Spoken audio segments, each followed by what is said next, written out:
Good evening, good evening, good evening, everyone. Good evening, good evening, good evening. Welcome, welcome, welcome to tonight's webinar. We hope you all are as excited as we are to present it to you on tonight. Wow, this is the final in our series on Turn Obesity Around. So we hope that you're ready tonight to get the summary of all that we've been doing since the first of the year. Thank you so much for joining. My name is Michael Miner, and I am the National Director of the National Baptist Convention, USA Incorporated, Hope Health Ministry. I'm honored to serve in this position under the most capable leadership of our president, Dr. Jerry Young, who always reminds us that we got to look to the future exceptionally. We also want to acknowledge our General Secretary, Dr. Alvin Love, and the chair of our federal faith-based initiatives, Dr. Alvin Love, and our General Secretary, Dr. Alvin Edwards, the two Alvins. Amen. God bless them this evening. Look, we are restreaming tonight. So make sure that you share from our Facebook page to your Facebook page, to your Facebook network. We're also restreaming on the Hope YouTube page. All right, so tonight's webinar, we conclude our Turn Obesity Around webinar series. We're going to do so with a roundtable discussion on obesity in the Black community, problems and remedies. And we're going to do some reference to National Diabetes Awareness Month and Obesity Awareness Week, which is this week, November 1st through 5th. We also are excited tonight to spotlight our Far West region. Yes, the Far West, and our very capable regional coordinator, Pastor Richmond Johnson. All right, he's there ready there in the greater Spokane area.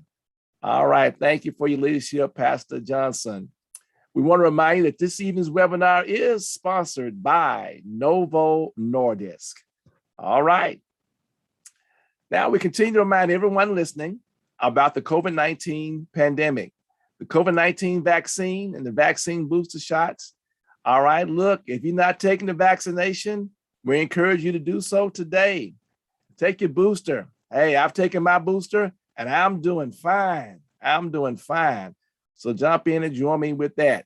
If you have taken the vaccination, why don't you share your networks with your family and friends while you're around that Thanksgiving table? That's a good topic of conversation. We also remind everyone about our denomination's All of Us Research Program initiative. Yes, all of us. We want you all to be 1 in a million. Yes. We want you to join our NBCUSA Hope team in this great effort. The nation's largest event ever research study. And if you want to know more about this, it's real simple. You can go to, there it is on the screen, joinallofus.org/NBCUSA. And you can become 1 in a million tonight. You ain't got to wait till tomorrow. You can do it tonight and learn all about it and make some great differences in some folks' lives. And thank you for in advance for helping us support this All of Us Research Program initiative. All right, as we said before, this webinar is the final of a series of 6 total webinars centered on the theme, Turn Obesity Around. Okay, reminds me that Gloria Gaynor, turn the beat around. All right, so we're gonna this one, we want to talk about turn obesity around. Now, if you missed any of the rest of them, guess what? It's not lost. You can go to our NBCUSA Hope YouTube page and you can watch the previous videos. And if you have questions or comments about them, you can email us at info@hopenbc.com and we'll still be able to respond to you. Now, we recognize that obesity is a major problem in the Black community. However, there's no one-size-fits-all solution. There are a range of interventions. Interventions involve individual or a combination of behavioral modification, pharmacology, and or surgery, all those long words there, okay? In this session, we provide a summary of the previous 6 webinars and touch on each of these interventions. Over the next 45 minutes or so, we will hear from 3 of our most capable NBCUSA H.O.P.E team members who help us summarize our previous 5 webinars. Now, I'm going to begin with an overview of obesity in the Black community.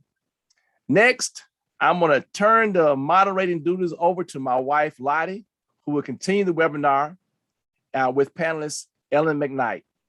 Ellen will share about the nutritional aspect of behavioral modifications.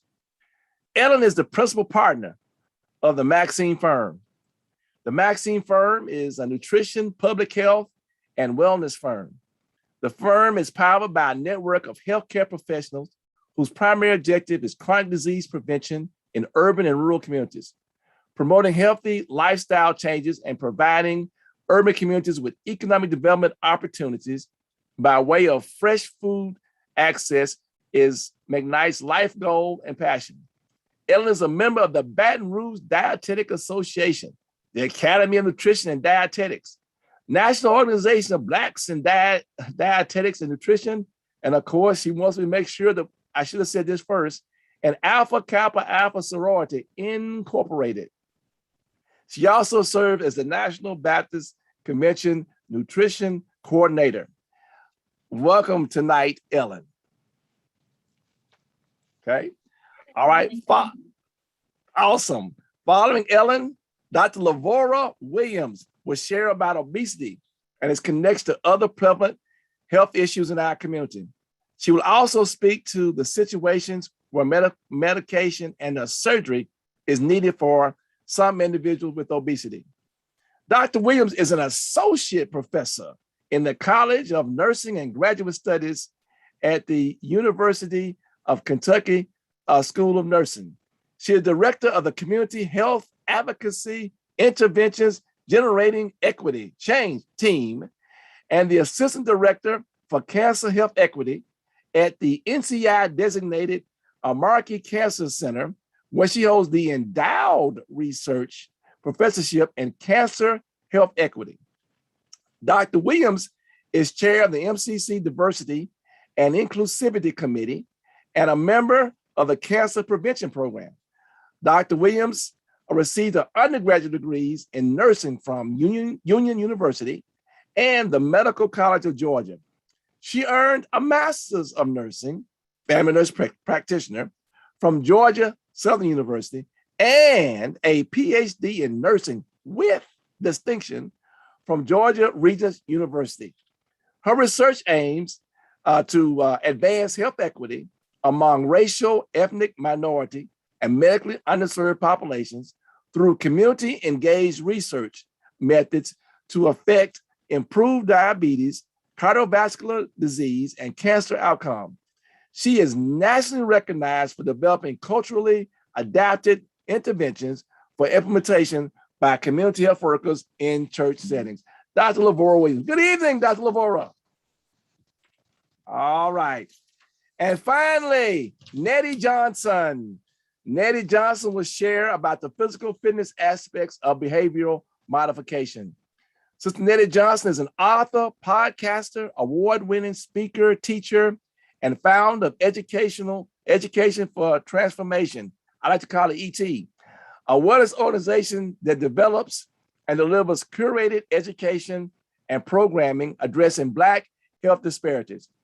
A degreed and NCHEC credentialed health educator, Nettie also holds multiple fitness and health coaching certifications. Directly related to the topic of this webinar series, Nettie is an ACE certified weight management specialist. In this role and work, Nettie helps clients impacted by overweight or obesity to long-term weight management success through a balance of behavior change strategies, exercise, and nutrition. Now, I love this next part. Nettie is a Robert Wood Johnson Foundation cultural health leader. Yes, a Robert Wood Johnson Foundation cultural health leader. And she serves as National Baptist Convention National Fitness Research Coordinator. And she is director of Let's Move National Baptist. Nettie, welcome tonight.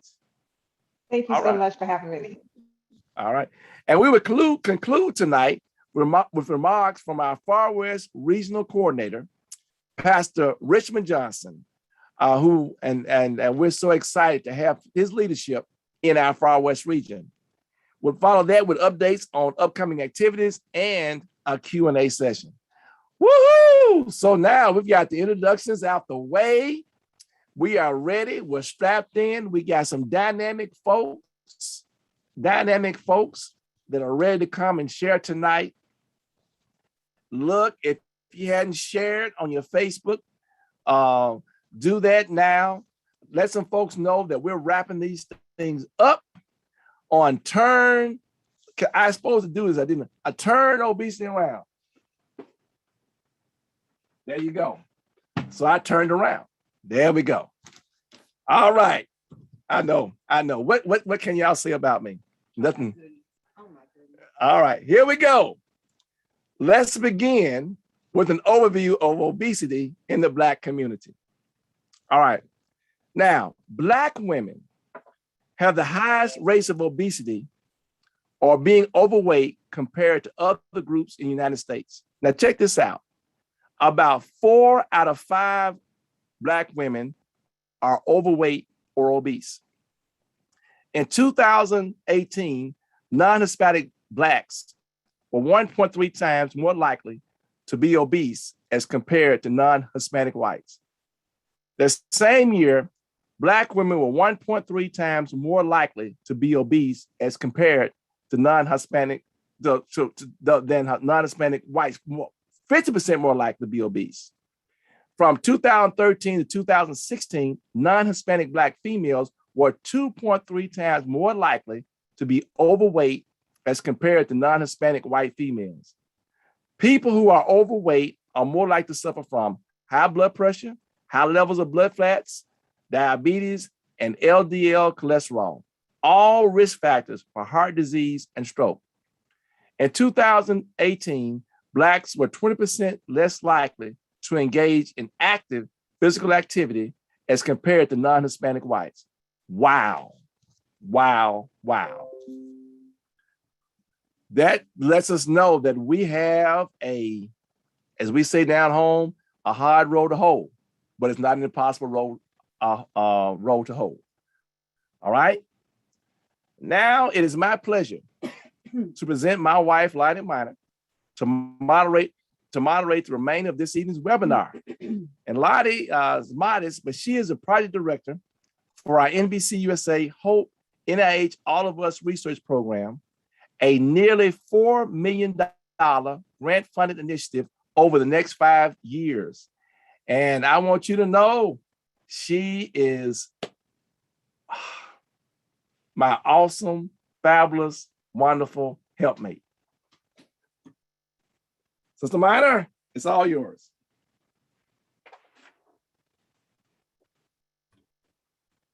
Hello, everybody. Wow. My husband has just really made me smile and made me blush a little bit. So I am happy to be moderating tonight. I can't do it like him, but I'm sure that you all will help me get through this as we always work together on these. So let's talk a little bit about obesity and nutrition. I just talked to a friend of mine today who was taking a diabetes awareness class because she is pre-diabetic. And that seems to be the going thing this year and last year. Everybody you talk to almost is pre-diabetics, they say. A couple of years ago, everybody had a thyroid issue. So I think sometimes diet trends that are going on possibly cause that. But the bottom line is folks are trying to get past this obesity issue, regardless of whether they have one of those diagnoses or not. So, Sister Ellen, you are our resident nutrition expert. Would you share a little bit about your work? Thank you so much, Dr. Miner and Sister Miner. Hello, everyone. My name is Ellen McKnight, as he mentioned, and Sister Miner mentioned. And my work has a lot to do with public health engagement, particularly chronic disease prevention in rural and urban communities. So, what I have the privilege to do, and myself, and 6 other healthcare professionals, we travel across the state of Louisiana and the rural South, providing culturally appropriate health education, health literacy curriculums to our community. So essentially, oftentimes there are folks that come into our spaces that are trying to teach us about making healthier decisions as it relates to our health, but there's a cultural barrier there, and sometimes there's a communication barrier there as well. So we are really excited about meeting folks where they are and providing them with solutions to make healthier lifestyle changes in the area of nutrition, physical activity, mindfulness, chronic disease prevention, and urban gardening as well. So that's who I am, and that's what I do. I'm an HBCU graduate, 2 times in that thing, background in agriculture, and then a public health background as well in the master's area. So hello, that's who I am, and that's the work I'm excited to do. Hello, Sister Ellen. Thank you. Thank you. We already know that you are indeed qualified to share about nutrition from your educational background, and then the boots on the ground that you provide for so many people in helping them learn a little bit more about nutrition. So tell me, what role does nutrition play in the NBCUSA Hope Turn Obesity Around initiative? So, nutrition is a very much a vital role. When we think about nutrition, I like to think about prevention, So the idea is that if we put good things into our bodies, if we feed our bodies the right things, then we won't have to go see Dr. Lavora on the back end. Dr. Williams on the back end. And so when we think about obesity, we know that, that's largely has a lot to do with lifestyle. So the food that we eat and how active or inactive that we are. And so if we can equip folks with strategies around everyday eating practices, it makes a huge difference. It makes a huge difference, and it can actually help prevent obesity and overweight. Oftentimes, there are some instances where it is genetic and things like that, but then oftentimes there are a lot of instances where it's mainly cultural, it's family practices. And so I always like to leave folks with, concrete strategies that they can implement when they are trying to eat better or eat healthier. And so I tell people all about, Dr. Miner teases me about my plate. But I encourage everyone to try to eat a balanced diet. And when I say balance, I'm talking about, we used to use the food pyramid, but now we use my plate. And so breakfast, lunch, and dinner, every time you sit down to your plate, you want to make sure that you have a variety of foods on that plate. And when I say a variety of foods, I'm talking about foods from all 5 food groups. So I'm talking about the grains, the proteins, low-fat dairy, if you're still doing dairy, and fruits and vegetables. You want to make sure you have that at every meal. Ask yourself, did I have vegetables today? Ask yourself, did I have fruit and vegetables? Did I try to have fruit and vegetables at every meal? Or how often am I eating fruits and vegetables? That type of thing. Also, when you sit down to your plate, you want to make sure that it's colorful, because different food colors offer the body different things. We know that red foods offer the body lycopene, and we know that those lycopenes help prevent prostate cancer. We know that green foods, those are that help hydrate the body. We know that purple foods and blue foods are high in antioxidants, and those help fight free radicals in our bodies that cause cancer. Again, we don't want you to go have to see Dr. Lavora. So we want to encourage you to we want to encourage you to eat colorful foods. We want you to have a variety of foods on your plate, and we want you to eat foods from different backgrounds and different cuisines, because we might be eating certain food. We want you to eat different foods because we want your body to be introduced to different vitamins and minerals. So that's what I want to encourage folks to do. And so when you sit down to that plate and you're eating grains, try to make certain that they are whole grains, because that fights against obesity and overweight. And it helps reduce cholesterol and things like that. When you sit down and you're eating proteins, try to make certain that you're eating lean proteins, right? Because we know that lean proteins are lower in saturated fat, and saturated fat leads to heart attack, obesity, and and overweight and high cholesterol. Whenever you're consuming your vegetables and fruit, try to make certain they're as fresh as possible. Try to grow them if you can, or try to go to a farmer's market. If they're not fresh, the next option is frozen. If you can't get them frozen, try to get them out of a can. If you're doing a can, you want to monitor that sodium, because we know that sodium also attracts water weight, and it also impacts heart disease, heart health as well. So you want to make certain that you drain. You want to make certain if it's a product in a can, it says no salt added. And if you're eating packaged foods, we want to try to discourage you from eating packaged foods, because they are often laden with salt and other preservatives. And we don't want you to have a stroke, and we don't want you to put excess strain on your arteries.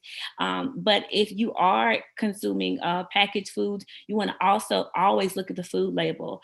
And we talked about obesity, so monitor the salt on the food label, monitor the added sugar, at the added sugar on that food label. You want to monitor the cholesterol.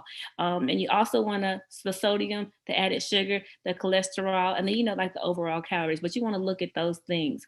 And then also the fat, you want to make certain that the fat are good fats. So make certain that you look at the cholesterol and do some comparison.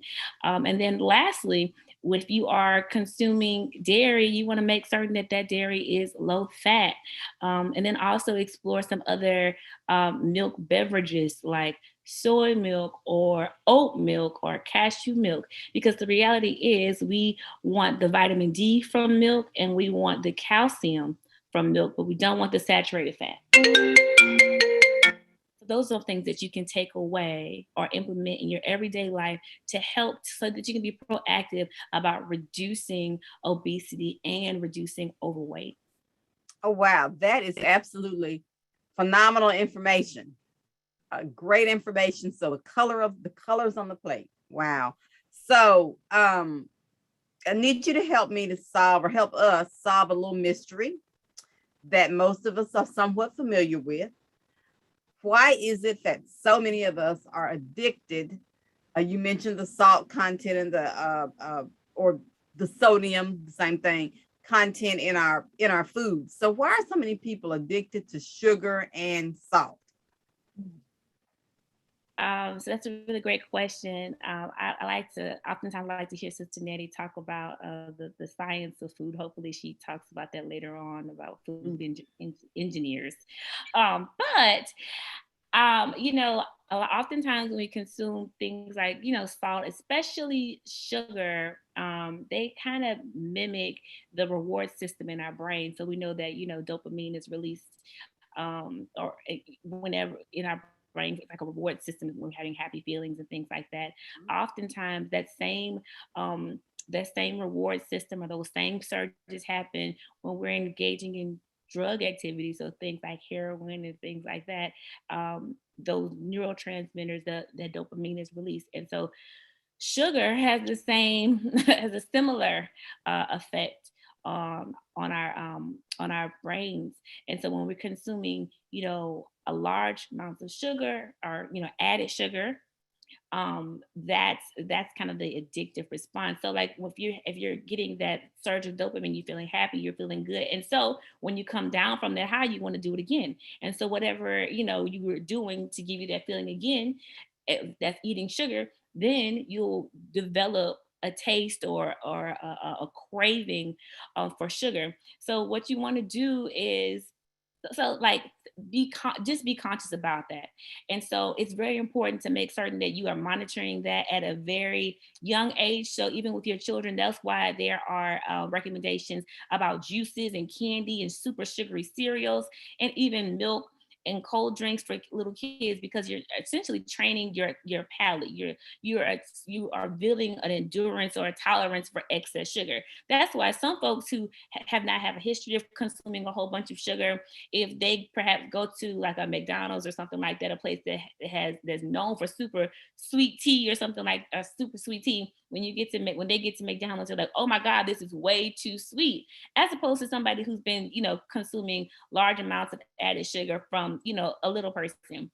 So you want to monitor that. So with those juices for little kids, you want to make sure that you cut those with water. They don't need more than 4 ounces of juice.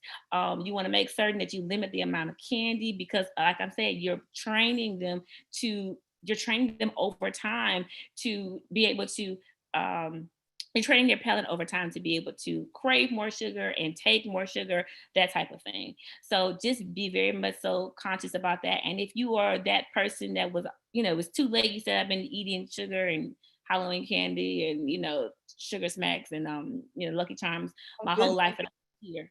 That's not too late for you. There's room at the cross for you. You can always turn, right? And so, so listen, so if that's you, have to make a conscious decision. So if you're a sweet tea, I'm from the South and we do sweet tea down here, but at some point I had to realize, hey, this stuff is way too sweet. And so I started diluting it with water. I like chocolate. I started looking for sugar-free candy. And what happens, I just started making small steps to try to train my taste buds and train my body to not be able to take so much sugar. And you can do the same thing with salt, and you can do the same thing with saturated fat. So I hope I answered your question. Wow. So you said there's room at the cross. So I feel like singing I Surrender All at this point because I got a sugar problem. It's okay. Don't do all the other stuff. Not big on salt. But this is real, and we have to really kind of self-examine, do some self-examination. And those individuals who have that craving, and if it's a heavy craving, we will have consumed more than we need before we know it, if we're not very cognizant of those things that you're talking about. So thank you for sharing that. So I know in your efforts, you've seen those who are kind of like cars on bad gas. They start a diet, they stop a diet. I think they call it yo-yo dieting. So is there a health danger to this yo-yo dieting? Is dieting even the right word for all of this? I think I hear you talking about a culture of health, which is something that H.O.P.E teaches all the time in our health ambassador training, creating a culture of health. So explain to us a little bit about this yo-yo dieting situation and any dangers that come with it. Right. And so, we always like to encourage folks and remind folks that, diets don't work, but lifestyle changes do. And so in your journey, because it's a journey on this, we want to encourage you to make lifestyle changes. And so when we say lifestyle changes, these are small things that you can implement every day throughout the lifespan that are sustainable. And so restricted dieting, restricting yourself from certain foods, going cold turkey, that doesn't work, for the large majority of folks, because it's just not sustainable. Like yo-yo dieting can, essentially, the research suggests that it can slow your metabolism. It also suggests that, it can release excess cortisol. That's the hormone that, that's the belly fat situation. It also can result, you're shocking your body essentially, right? So you're shocking it, then you're binge eating it, and you're shocking it, and you're binge eating it, and that's just not helping. And so we do not just, and then the fad diet thing, leave that alone. You know what I mean? Like, there's a lot of fad diets happening, right now. We used to have the paleo diet, there was the Atkins diet, they remixed it now, and they're calling it keto. And we know that keto diet, that's for folks who are epileptic and kids that have seizures and things like that. You just don't want to jump off into something just because it's hot on the street or hot on the internet or hot on social media. You definitely want to sit down with your primary care provider, your medical team, Dr. Lavora, Sister Nettie. You want to sit down with a medical team who understands your personal wellness, fitness, and health goals. And so, and say, hey, listen, I'm at point A, how can I get to point B? And if you're letting them know that, hey, I'm trying to get to a healthy weight, I'm trying to get off certain, medications, I'm trying to, not be obese anymore, then they're going to pull those lab values and see where you are. We talked about folks being pre-diabetic. They're going to pull your A1C. That's what it is, Dr. Lavora, your A1C. You know what I mean? And, see where you are and figure out, what steps they can put in place and give you something prescriptive to help you get to a better place. So yeah, yo-yo dieting is definitely not the way.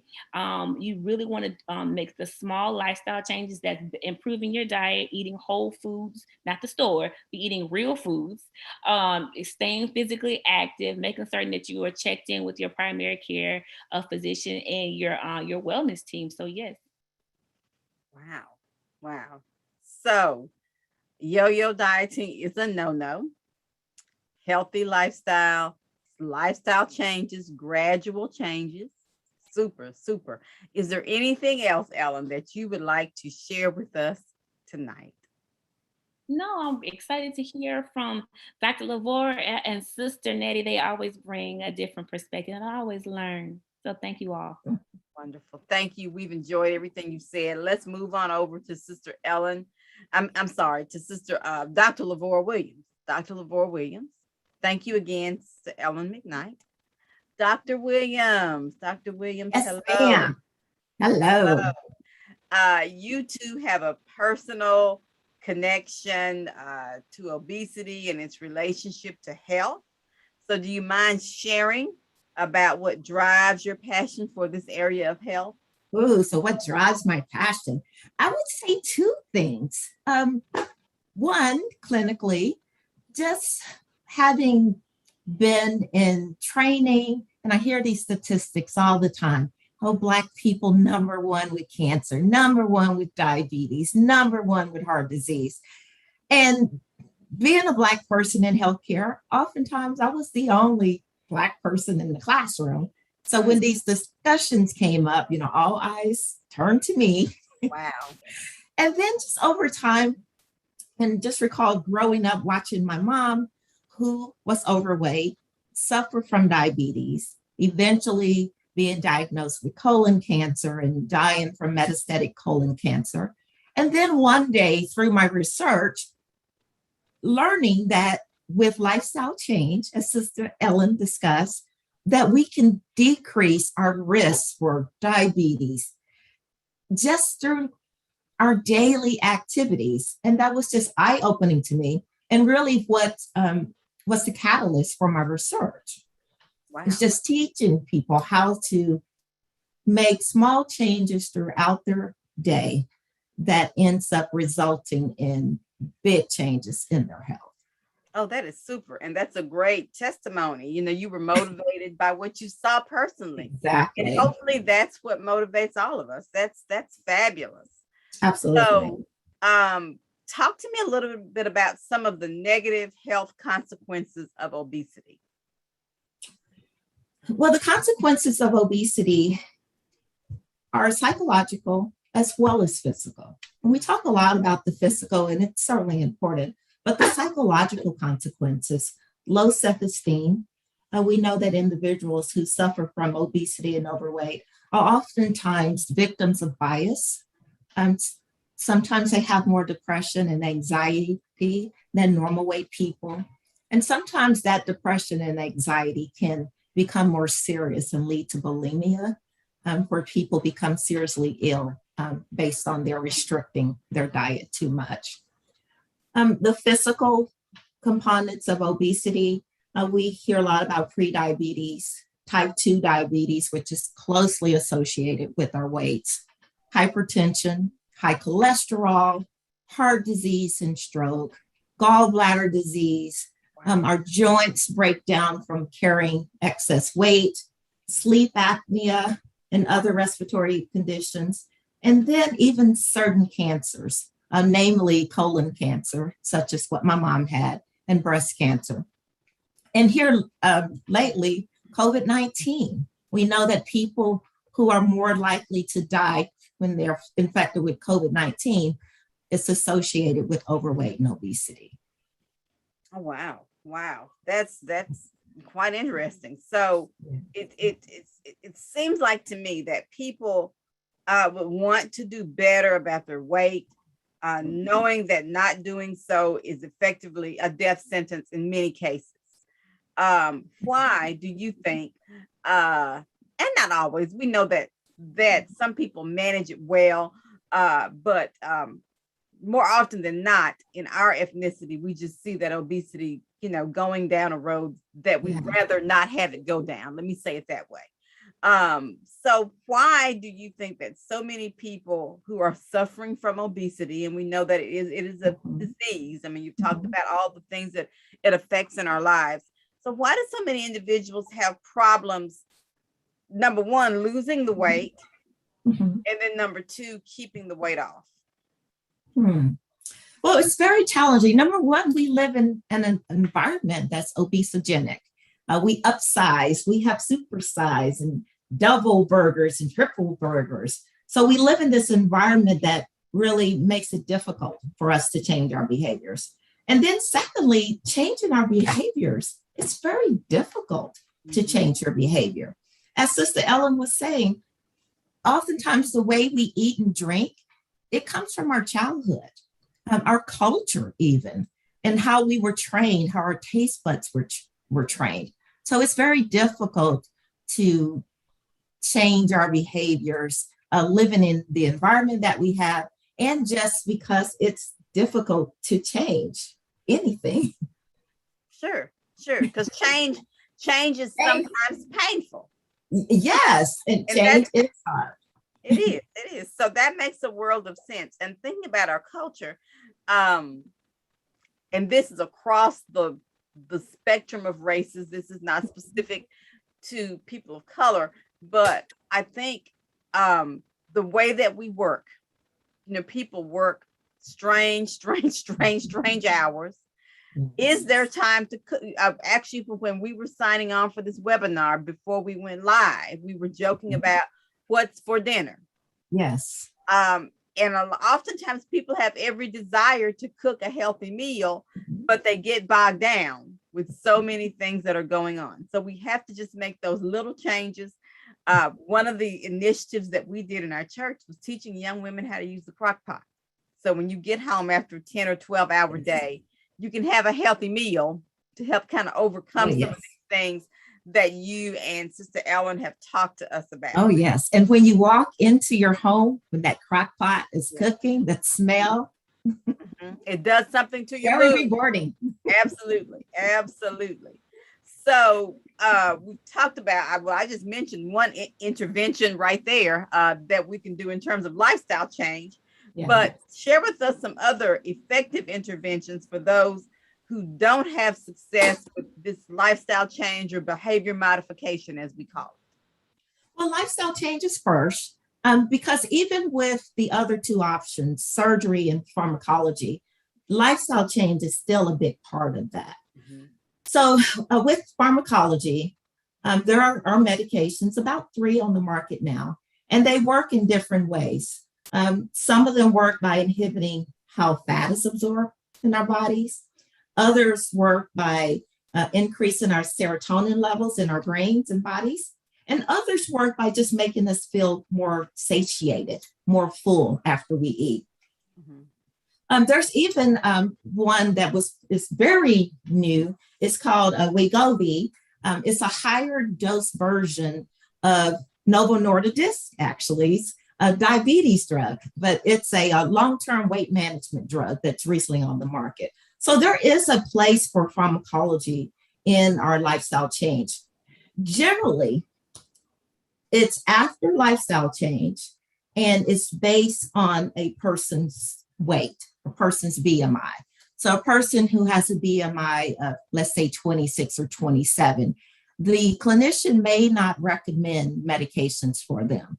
But again, if let's say that same person had a BMI of 28 and they also had diabetes, or they also had other conditions that are associated with being overweight or obese, then they may be recommended to take medications because they have higher risks for heart disease and other things.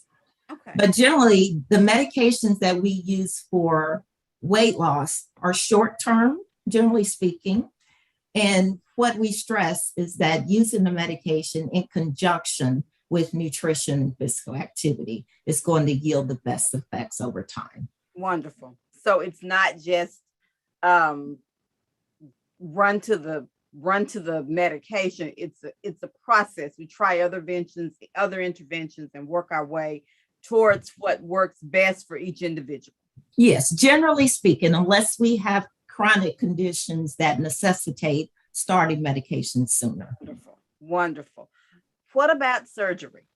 We hear about that so much.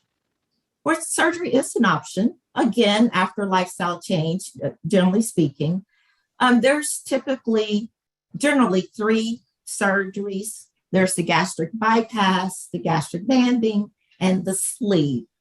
And again, it's recommended based on an individual's degree of obesity and their other weight-related conditions, such as diabetes.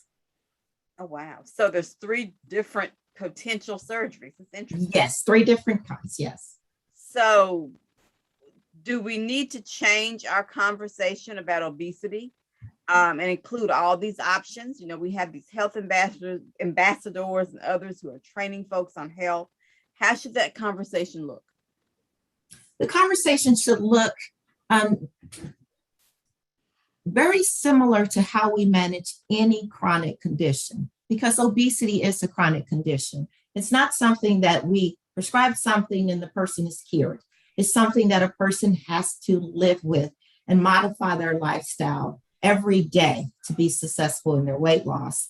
And it's just as Sister Ellen said, it takes a team that's comprised of a nutritionist, a behavior person, oftentimes a clinician, a physical activity person, because it often takes all of these individuals to help a person be successful with a lifestyle change journey. Wonderful. Wonderful. Thank you for that information. So is there anything else that you'd like to share this evening? No, other than to say that obesity is just like any illness. And I think that if we consider it in the full spectrum, such as that it's just like any illness. And as we know as Christians, that all illnesses are not unto death, that we can turn obesity around if we change our mindset first, think about our culture and why we're eating the way we are, why we're preparing our foods the way we do, why our physical activity levels are as they are, to really think about those things and work with our clinicians and team of individuals to help us change our lifestyle. Wonderful. Wonderful. Great information. Thank you so much. You've given us great options to help us turn obesity around. So thank you, Dr. Williams. We appreciate you. We are going to talk now about obesity and physical fitness. All right. Nettie Johnson is our next panelist. And in addition to almost 20 years of professional experience in the weight loss field, Nettie has some personal experience with dealing with this issue. Thank you for being here tonight. Can you briefly share a little bit about your story as it relates to obesity? Well, sure. Thank you for having me. And let me tell you, I've just been sitting here like applauding, giving rounds of applause. Both Sister Ellen and Dr. Lavora, they laid it out. It's like, let the church say amen, let's go home. Mm-hmm. But I just to share a little bit, you asked about my personal experience. This whole concept of healthy weight management and the links to us owning our health and being good stewards, it's a very personal thing. Starting back from, my childhood, I was medically deemed a medically overweight child. I also had exercise-induced asthma. So I was sedentary, so much so that because I thought that I was allergic to exercise. So not only did I not exercise, I literally was afraid to exercise. So I was sedentary. That's contagious. Let me tell you, and I had extra weight on me. And you know what? I didn't think anything about it.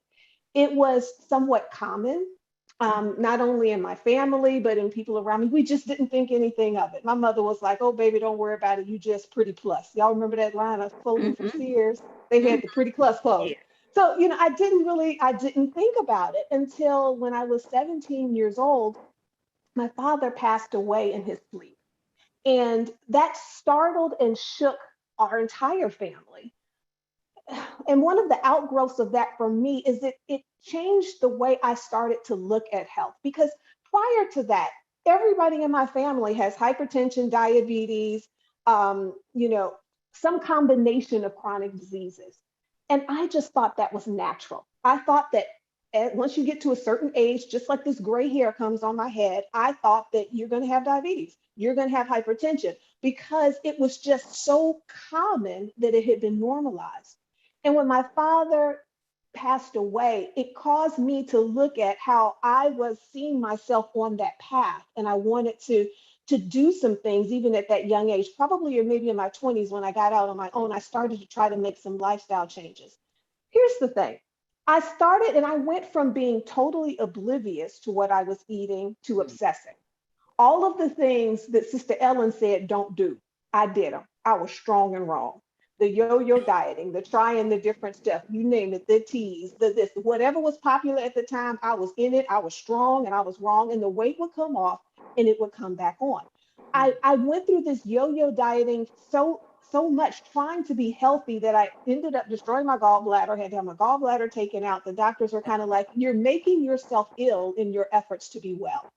The struggle didn't end there. Literally, I battled and struggled with my weight, trying to control my weight to prevent myself from getting all of these other conditions that I had a predisposition to. And it didn't really start to click until around 2000, when after working for the world's largest weight loss company for about 10 years, and even though I was able to get my weight down into a healthy range, I was still struggling. I was still obsessing. I still had a skewed relationship with food, a skewed relationship with exercise. So it wasn't still well, you know what I mean? And eventually I got to a place where I surrendered it to God, and I changed it from being an obsession and something that I was trying to fight and control. So I went from ignoring it to over controlling it to surrendering it to God and using all of the resources that God blesses us with to enact stewardship in my life. And so, as it relates to food, I started doing what I call temple care cooking, which was really all of the things that Ellen is talking about, really being mindful of what I was eating. I started exercising and went from not exercising to getting, multiple fitness certifications and helping other people, go from the couch to running 5, 10Ks, half and full marathons, as well as just embracing walking as a way of spiritual discipline and exercise. So it turned from being something that I ignored to a passion, and now it's I feel like what I do is to help other people to find their fit, to get out of some of this. Dr. Lavora, Ellen, they were both saying this, that we have so many things that press upon us and keep us in a place of dis-ease as it relates to how we care for our body. And so it's around helping to shift that and to take steps, specifically around behavior modification, so that it can support our efforts towards being more healthy and well. Wow, that is a really, really touching story. It sounds like that tragic loss of your dad kind of pushed you into a place of being self-aware.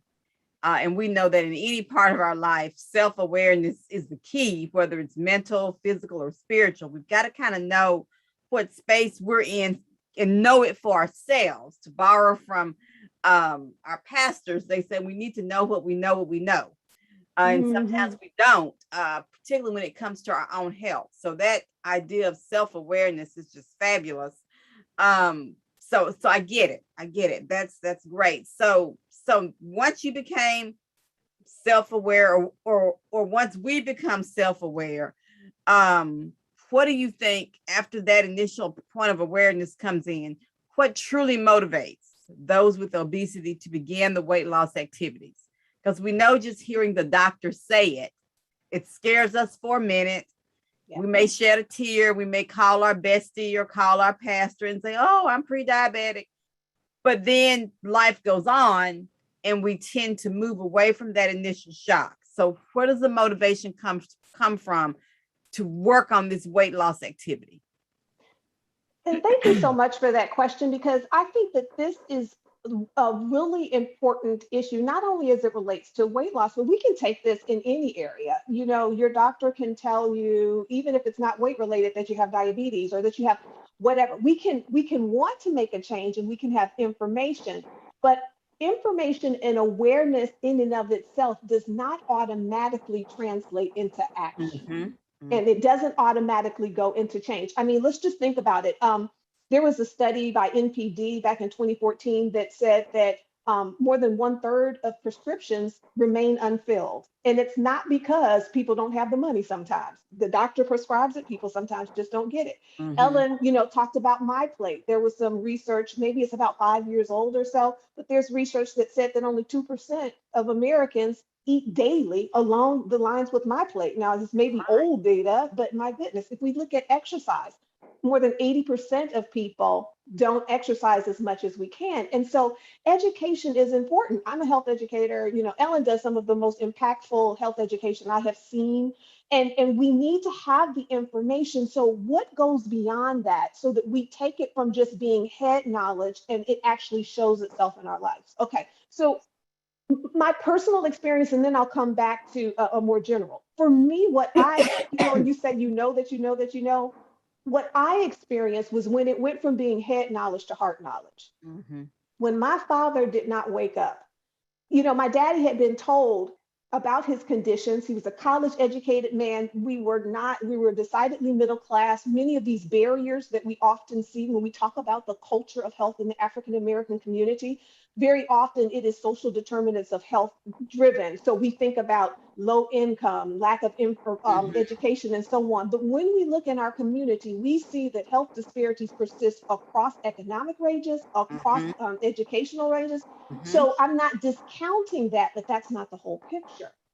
I noticed and I watched my father, who was one of 11 children, and many of them had the same situations. When daddy didn't wake up, for many of my uncles, it went from head knowledge to heart knowledge.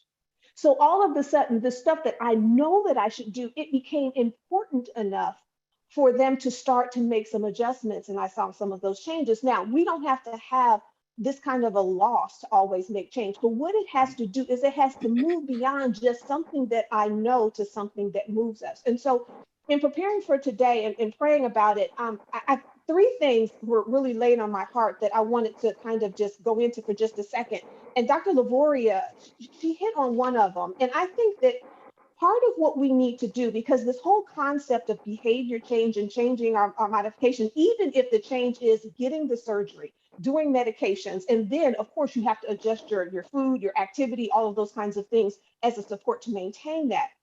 I think that some of the things that we have to really start and go from awareness to say, is this head or is it deeper than that? Is to first ask ourselves, what are my beliefs around this? Okay, so as it relates to weight, what are my beliefs around this? And what shapes those beliefs? Now, Dr. Lavoria she mentioned culture and that we have an obesogenic environment and there's things that are around us. And she also talked about culture.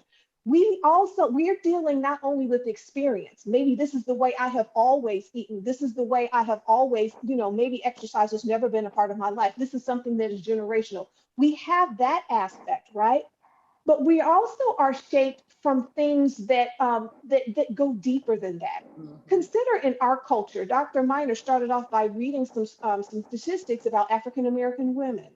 Look at how culture is shifting regarding weight, Mhm. because we live in a society now where more people have the condition of overweight or obesity than don't, right? If you add those two together, more have it than don't. We have begun to normalize an abnormal state in our bodies. Mhm. So much Mhm. so that culturally, we are also seeing a shift where it is becoming, in a way, embraced. Now, I am not speaking against positivity and loving yourself.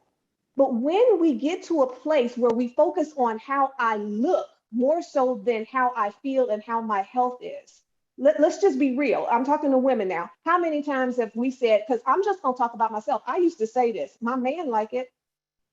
It don't matter that I'm bored of, I'm about to go into diabetes and I have all this weight, but that's okay as long as I look good, as long as I can find some clothes. Do you see how culture, do you see what I mean? So we have sometimes these things that have been external that then we internalize. Let me give you another example. And this is a deeper one that I think has really happened.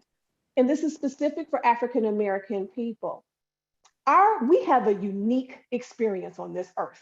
Our people, we are strong and we have been through some stuff. Let's think about our ancestors. Yeah. And when a people have been denied something for so long, part of what happens in this shaping is that we begin to lower our expectations. Mhm.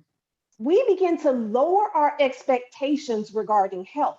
So much so that in our community, health is not understood, it is not valued, and it is not often pursued. How many, y'all talk to me? Are you here? Amen.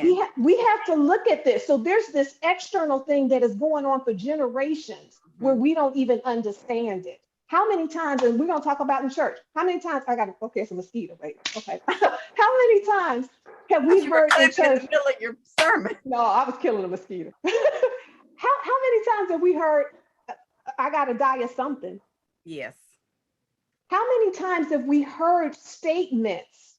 You Mhm. know that that's going to run your pressure up when you eat that smothered pork chop. But that's so we have flipped this thing so much. When it comes to food, our people were given the scraps. We were given things that were thought of as not healthy. They thought that black eyed peas, that was typically given to cows. Come on now, chitlins. That's the stuff that they were throwing away. We had to eat it. Now we done flipped this thing and made it a delicacy and called it a culture. Right. We have embraced a culture of things that keep us unwell. And this is so deep, y'all, that what we have to do and what I had to do and what I do in working with African Americans is I say, what do you believe? Let's be real, let's be true. What shapes that belief? And if Mhm. we go to scripture in Romans, it says that we're not to conform to this world, we're to be transformed by the renewing of our mind. That conformed, if you go and look at a word study, it has to do with shaping, thinking of being molded by outside pressures. Y'all, we have outside stuff that shaped us, and if we have internalized it, we now sometimes defend it. So when we're talking about awareness, I say that knowing what to eat and knowing that I should exercise at least 150 minutes per week, that's the beginning. But let's go and really look at, what do I know about why I believe what I believe? What has shaped it? And here's the flip. The flip is then it says renew your mind. Then we need to go and say, but what does God say? What does Absolutely. God desire? We know that God desires that we be in good health. We know that God desires that we treat our bodies as temples of the Holy Spirit, and that the way that we treat our bodies are acts of worship, right? So when we take this and we start to challenge some of these misdirected, I believe actually evil, and sometimes impose things upon us, right? And we take some of these things that we have held truth. I often say with people, I challenge that limiting belief. I say that all the time. Sometimes when people say, I challenge that limiting belief. We have to do that and then look at, what does God say? And when we do that, our eyes begin to open, and we can open ourselves up to things that God has put in place around us, because he equips us to do what he desires. We just have to do our part. I'm sorry, I think I went too far with that question, but okay, No, you didn't. No, I'll you stop there. didn't. Because Okay. because wow, that is just that's deep. Because health health ministry, health advocacy, faith and health together, temple care, no matter which word you want to call it, um, doesn't get the press, for lack of a better word, in the faith community that it should get, because of those very things you talk about, that you talked about a moment ago. I'll give you an example. In our women's ministry, a lot of times when women are just sitting there, just chewing the fat, just shucking and jiving, and we'll start talking about gaining weight and obesity and wearing certain outfits. And that's very typical of what women talk about, not to stereotype our gender, but that's one of the subjects that sometimes we approach in our women's ministry. And people don't even call obesity as it is anymore. We've started to call it fluffy. I found myself today in the store after I returned a dress that I'd ordered that I thought I could still wear because I lost a lot of weight last year, and then some kind of way it came back.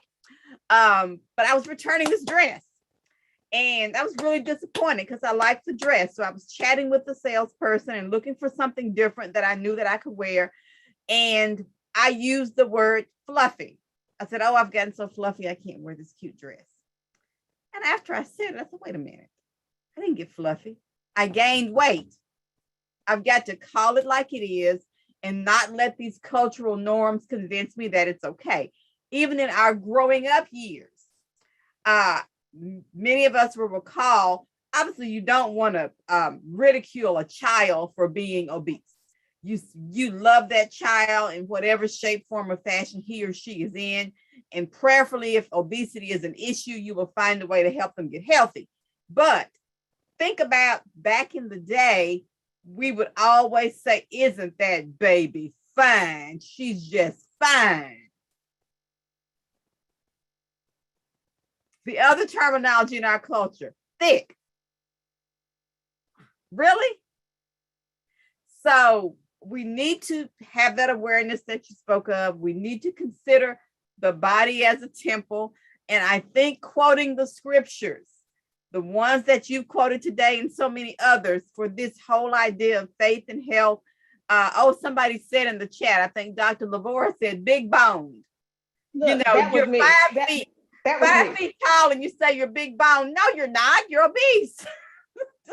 Well, you said so many great things. We don't want to go to a place where we are putting shame and negativity. Right. Nobody shaming. That's not what I'm nobody quoting. on that side. But we also don't want to go to the other side where we're like, it's okay for me to live beneath the possibility or the potential that God has for us. Mhm. So there is a place in the middle. And I think that we're living in a very exciting time, not only because of, the increase of information. I mean, we're able to have access to great information and training and treatments and therapies. And, we're talking even about like medication therapies, surgeries, what all of us is doing with research. We're in such a great time. And I think that part of what we need to do is we need to kind of address some of the shifts that we see with like mental health, right? Dr. Lavora says something very important when she said we have to realize that obesity and overweight to the point where it's impacting all of these other conditions, we have to see it as a medical thing. It's not saying that you don't have willpower. It's not saying do you see what I'm saying? It is a medical condition. And I personally had a very close family member that had a medical condition. They had bipolar disorder. And just as in times past, when we would have people that had medical issues and we sometimes wouldn't treat it, we put it in a different box and we would just, whereas if it was cancer, we would do something, right? Well, here's the thing. We have to see obesity as a medical issue. You understand what I'm saying? And take some of that shame. Does anyone carry shame because of a medical condition that they get? I mean, if I have arthritis, am I going to feel bad about having arthritis? Do you understand? You do what you need to do to take care of this and see it as a medical issue. We have to strip away some of the shame and all of this stuff, because I honestly believe what God's word says, that we battle not against flesh and blood. Like, there's things deeper. There's something deeper going on. And the bottom line is that there are all kinds of things that attack our ability to live as God intends, right? And these are just tricks. It's like it's coming from all different types of ways to allow us to settle in and settle for less than God's best, right? It's a complex issue, but there are many helps, right? There are many things that we can do, but it has to start with a desire to change. It has to start with a willingness to see things as God is allowing and wants us to see it, not just what has been comfortable. Oh, and there was one more. I talked about experience and culture, and let's just be real. Sometimes it's just a flesh. Right. You know what I'm saying? Like, some of this unhealthy food, if you eat it all the time, your body wants it. You're going to crave it. It tastes good. Sitting on the couch sometimes is a little, feels a little bit better than when I go upstairs and get on the treadmill.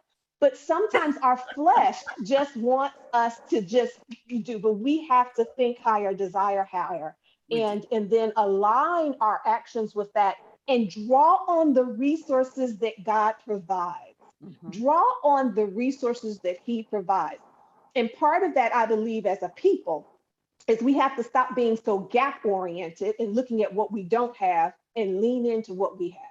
Sure. Our ancestors did that. Come on now. Our ancestors did that. They worked with what they had and did mighty things, and we stand on their shoulders. And now sometimes we sit back on things that help us, that can help us to move forward. And all we do is focus on what we don't have, because so much, particularly in health outreach in African American community, is gap oriented. If we just sit back, we got to wait for them to fix this and for them to give us this access. Let's do what God has enabled us to do. Definitely, we want to advocate and continue to go along those particular avenues. But at the same time, let's own our health and do what we can with what we can. Connect with one another, draw upon, first of all, our strength from Him, and then our strength from one another, and do what we can to take steps to own our health. Phenomenal. Absolutely. So really, the onus lies with each individual and how they want to do this, what they want to do. You mentioned the E word, exercise, a bunch of times, and I think we get it. I even see some comments in the chat about making sure that we fit that exercise in. I think you said 150 minutes, and that's Sure. not a lot because there's 7 days in a week. That's not a lot of minutes. Not at all. You're right. Now that's for maintaining, and that's for general health. So of course, if you're trying to lose, you probably want to increase that, but you have to partner it with lowering your exercise. Like, you could work out and feel like you did some good stuff. And if you're going to sit down and have a Krispy Kreme or two, you don't work that out. So you don't reward yourself with the donut when you finish the mile run? Look, I would work out for 2 hours and then go through McDonald's and get a number 9. I remember back in the day, the number 9 was the fish fillet combo meal. I would get it supersized with a regular Coke. I could have, yeah. Like I said, Sister Ellen, all that stuff you said don't do, I did it. Every one of them, everything you said don't do, I did it, and I did it well. So if we're gonna indulge in those things, we got to be mindful about it. We got to be aware. If we have that piece of cake once every blue moon, we need to savor it. And those times when we're not having it, we need to find healthy substitutes that are going to satiate us and still be healthy. I think it's what I hear all three of you ladies saying. So I see in the chat one of our resources that we can use. Thank you, Sister Ellen, for putting that in the chat. Is one of our tools to equip us is Find Your Fit, the Veganish cookbook. And the author of that cookbook is our own Nettie Johnson, who's right there on the screen. It's https://Nettie-Johnson. And well, I'm gonna let you all get that information at the chat. Yeah, it's just veganish.today is the short one. Thank you for that, Sister Ellen. Veganish.today. You can get some information there. Veganish.today. And I have a complimentary copy of it. And it's phenomenal. But there are many ways. We are not saying that everyone needs to be vegan. Just as we're not saying that everyone needs medication or everyone needs surgery. This is not a one size fits all. But we do all need to be aware of our nutritional needs, and we all need to increase the exercise. And exercise for Dr. Johnson may not be the same type of exercise that works for me. We've got to get what works for us. We had a great exercise program a couple of years ago that was chair exercises for senior citizens. So by all means, there is something that fits everyone. So I thank you for sharing this information with us. Many of us know that we need to move. We know that we need to eat better. So it's a matter of us actually doing it and sticking with us. So tonight we've talked about exercise, why it's important, and we know it helps to do it regularly. Nettie, is there anything else? Any other element that is important to turning obesity around before we move on? Oh, okay. You hit on it. I just want to reiterate what you and Sister Ellen and Dr. Lavora said, because this is so important. When they all talked about how this is it's a complex problem, so you often will need multiple help. And they mentioned specific people. Sometimes it'll be your clinician, a registered dietitian, maybe an exercise physiologist, somebody that can potentially help you with behavior change. And this may sound like sometimes it's out of reach. I want to put another thing out there. Sometimes we see what we look for. And sometimes there are resources that are available that we are not aware of. And certainly if there's someone that has some needs, we can't guarantee that we can get to the need, but reach out to us at Hope and we can try to connect you. Part of what health ministries do is resourcing, not necessarily providing the resource and all of the time, but connecting with existing resources. And so that's where the health ministries and the National Baptist Convention, that's part of the way that we step up. So again, let's not be gap oriented and what I don't have, let's look for it and let's work together and try to make those things happen. And then the last thing that I wanted to just kind of say regarding exercise. When when an individual has the condition of obesity, sometimes, let's just be honest, sometimes movement is painful, right? And so Sister Ellen, she talked about this when she talked about nutrition. We don't want to run out and just do the diet that is necessarily the fad. Sometimes people will, okay, everybody's doing this type of exercise. And so they run off and try to do something that is not a fit. You use those words, Sister Miner. We have to find what is going to be a fit for you. And be extremely excited if your beginning in exercise is doing movement that is corrective to relieve some pain. Then it is like lifetime activity that you can do more regularly and then move into. You want to progress from where you are to where you can safely and effectively be. I call it meaningful movement.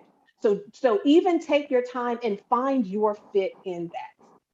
Wonderful, wonderful. And we know that stress management and rest and all of that plays into it as well. Because sometimes we eat because we're stressed without even realizing it. And we pick those foods that are not always healthy. So thank you, Nettie. You've covered so much for us tonight. We appreciate all your insights. So now we're coming up to the best part of our presentation. We want to hear from our audience. I've already mentioned a couple of things that I saw in the chat. We know that Brother Thomas Robertson is monitoring our Facebook platform, and there may be some other questions there. But what we'd like for individuals to do, if they have not already done so, is type in the chat your question or your comment, or if you're viewing us on Zoom, raise your virtual hand. And of course, like I said, for those watching on social media, we'll do our best to capture your questions, and we'll just take a few questions. We'll run for just a few minutes on that. So going back to our chat, I want to just kind of touch on some of the things that I saw. Sister McAdory typed in the chat. I don't know if she wants to speak or not.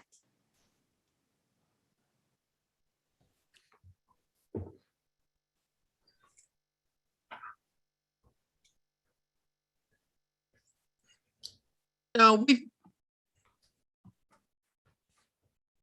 we've had such a wonderful.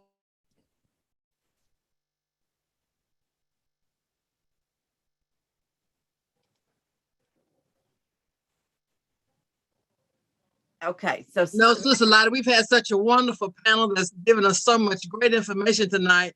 I'm just excited to hear all that we can do, how the Word of God can help us to do all that we need to do.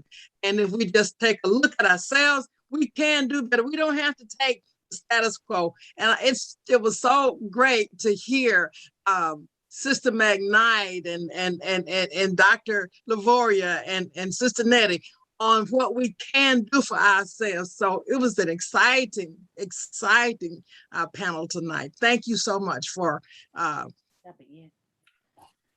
wonderful. Thank you. We always appreciate your comments. I think there's some other comments, but the ones that I'm viewing here are on Zoom, and we'll come back to our Zoom comments as well. But I wanted to give Sister McAdory an opportunity to speak. We want to take a moment to acknowledge Novo Nordisk for being the major sponsor of the NBCUSA Hope Turn Obesity Around initiative. We are so thankful for their participation tonight. Again, Novo Nordisk, our major sponsor for tonight. All right, again, we want to acknowledge our convention leadership. Dr. Jerry Young, our convention president, our general secretary, Dr. Alvin Edwards, our chair of the Federal Faith-Based Development Initiative, Dr. Alvin Love, and of course, our director of the NBCUSA liaison to the U.S. Department of Health and Human Services. You saw him earlier, Dr. Michael O. Miner, the priest of my house. So, Sister Ellen, Dr. Lavora, Sister Nettie, thank you all so much. Before we go into our Q&A any deeper than what we've already done, we want to remind everyone that we do have some upcoming events. Our November marketing updates, Diabetes Awareness Month, Pancreatic Cancer Awareness Month, Pancreatic Cancer Action Network, Pancreatic Cancer Purple Light Sunday, National Alzheimer's Disease Awareness Month, National Caregiver Month, Diabetes ID Sunday on the 14th of November. ID stands for I Decide. And the American Cancer Society Great American Smokeout is on November 19th. So again, I'd be remiss if I did not mention again our sponsor, Novo Nordisk. We certainly thank them for their generous major sponsorship of this NBCUSA Hope Turn Obesity Around initiative. All right, we do also want to recognize our NBCUSA Hope Far West Regional Coordinator, Pastor Richmond Johnson. Pastor Johnson, would you like to give us brief greetings from the Far West? Praise the Lord, everybody. I'm happy to be a part of this wonderful movement. To our host, Sister Miner, who always has great questions. Thank God for Jesus. We are thankful for the wisdom of that God gave Dr. Jerry Young, National Baptist Convention USA Incorporated President, and the way he's guiding us through this pandemic. I'm grateful that we were able to build a connection with our innovative director, Dr. Michael Miner, who is creating a lot of new methods to help us with health wholeness ministry. And Dr. Miner will also be our keynote presenter at the North Pacific Baptist Convention Fall Board meeting on November the 13th here in Washington State. Health outreach, prevention, education is so needed as we struggle with this COVID-19 vaccine. And so I'm excited to be the Far West coordinator for the Hope Ministry, and overjoyed that Pastor Welton Pleasant, the VP for the National Baptist Convention USA Incorporated, who's given leadership to the Far West, has agreed to ensure that we have ambassadors in place to work with Alaska, Arizona, California, Nevada, Oregon, and Utah. And we're just excited about all the research that all of us researchers is helping our churches and communities realize one size don't fit all. And the resources that we have that were highlighted today. Sister Nettie always gets us with you just can't think about exercise, but tonight she kind of hit us with that learned ignorance and embracing a culture that caused us to be unhealthy. Sister Ellen has convicted me almost every time I see my plate with white and brown potatoes and gravy and pork chops, and so I always try to get some carrots or something. But Dr. Williams really emphasized the change of lifestyle and the way y'all hooked it up with the scripture. We got to renew our mind as we renew our lifestyle. I'm going to stop right there, but I'm just happy to be a part of this great movement. God bless y'all. Oh, wait a minute. I really do want to invite all of y'all to join us for ambassador training for the Far West on November the 18th and 19th, 6 p.m. Pacific time. And I don't know whether Dr. Weldon is listening, but you know, man, I join y'all in California. So people in California, Utah, y'all welcome to Zoom in and hear Dr. Miner encourage us once again to be a part of all of us research and understand precision medicine. Good night. All right, wonderful. Thank you. So he's already given us our upcoming event. Thank you, Dr. Johnson. November 18th and 19th, Health Ambassador Training for the Far West. And then, of course, on the 6th and the 13th of December, there'll be Health Ambassador Training for the Southeast and the Northeast. Upcoming events, we'll be dealing with sickle cell. We'll be dealing with other health and wellness observances. Again, we thank you, our Far West Regional Coordinator, Dr. Johnson. We thank Nova Nordisk. We thank our leadership, National Baptist Convention, led by Dr. Jerry Young. I do want to share with everybody our web pages, www.hopenbc.com. And of course, our Facebook page, National Baptist Convention USA Incorporated Hope Health Initiative. Again, this was sponsored by Nova Nordisk. We thank them for their generous sponsorship. And of course, we have a survey that we'd like everybody to complete. We appreciate everybody's feedback. We ask you to kindly complete our webinar survey. It is pasted in the link in the chat, and I'll read it as well. It's https://hopenbc.com/webinar_survey. And I believe it is in the chat. If it's not there, it'll probably be there in a few minutes. There it is. Thank you, Sister Nettie, for putting that on there for us. All right. So we appreciate the tireless work of our NBC USA Hope team, Dr. Miner, Dr. Desi Levy, Sister Bettina Campbell, Pastor Dexter Moraney, Sister Ella McKnight, Dr. Felisa Washington, Minister Geraldine Moore, Sister Loretta Miller, Dr. Lavora Williams, Sister Nettie Johnson, Dr. Marion Talley, and Brother Thomas Duke Robinson. And then, of course, we have our 7 regional coordinators, Pastor Daniel Blackburn in the Northeast, Sister Brooklyn Rogers in the Southeast, Pastor Bernard Montgomery, Southwest Region 1, Linda Carper, Southwest Region 2, Teresa Fels Farr, Midwest, Norma P. Jackson, West, and of course, we've met Pastor Johnson tonight from the Far West. Once again, we acknowledge our president, Dr. Jerry Young, who reminds us to envision the future exceptionally. This has been a production of the National Baptist Convention USA Incorporated, the nation's largest Black denomination. We are going to sign off of social media. And those of you who are viewing on Zoom, we ask you to hang on for a moment. But to each of you, God bless you and God keep you is our prayer.